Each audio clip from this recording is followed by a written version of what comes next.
From the beginning of human memory, sacrifices have stood at the center of humanity's relationship with the divine.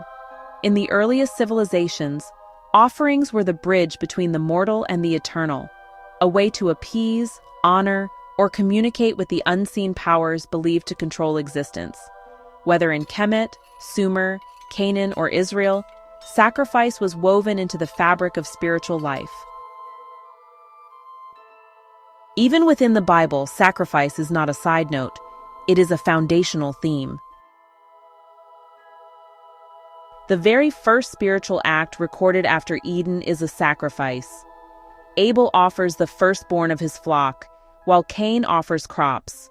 One sacrifice is accepted, one is not, signaling that offerings were not just ritual, but a test of devotion, value, and sincerity. Abraham is commanded to sacrifice his son Isaac. Even though the act is stopped, the message is clear. The God of the Bible expects ultimate loyalty, the willingness to give up what is most precious. The Torah establishes detailed laws for burnt offerings, grain offerings, sin offerings, guilt offerings, and more. Animals, crops, incense, oil, all were to be given up as part of maintaining a covenant. Sacrifice wasn't occasional. It was structured into daily, weekly, monthly, and yearly cycles. The system is the backbone of Israel's spiritual identity. A lamb without blemish, sacrificed so that death would pass over the homes. This ritual becomes a national identity marker.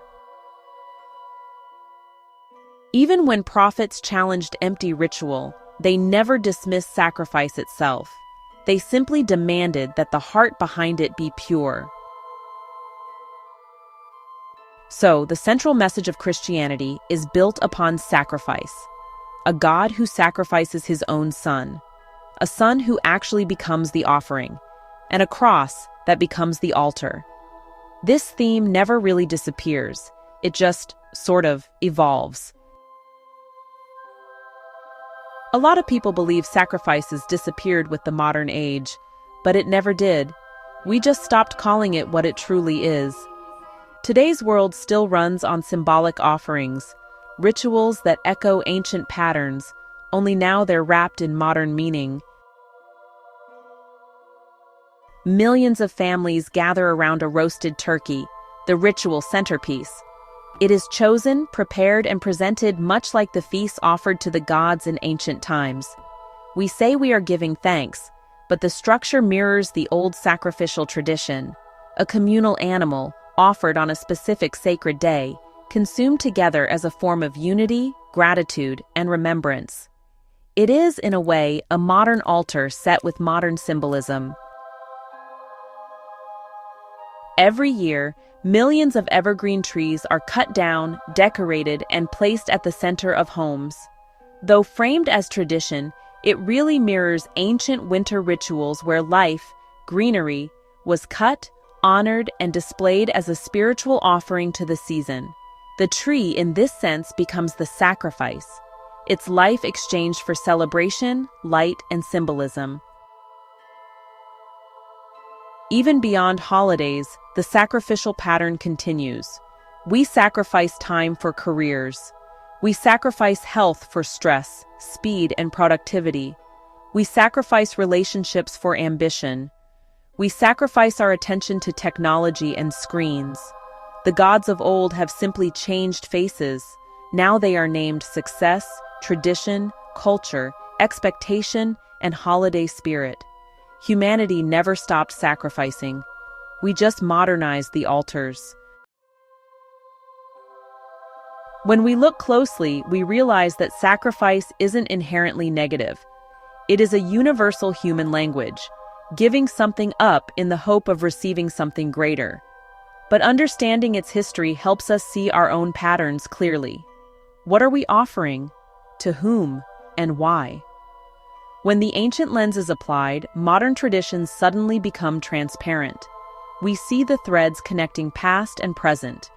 We see how humanity still follows rituals older than any book, any doctrine, any nation. The question is not whether sacrifice exists today. The question is, are the sacrifices we are making bringing us closer to our highest self or pulling us away from it? So, as humanity advances, we must ask a deeper question. Will the ancient pattern continue? Will the gods of the past, whether carved in stone or carried in tradition, continue to demand our sacrifices, our time, our energy, our best, even the things we hold dear to our hearts? Or have we reached a turning point? For thousands of years, humanity offered what it valued to powers outside of itself. But as consciousness grows, another possibility emerges, that the true sanctuary, the altar, the true source of guidance was never beyond us, but within.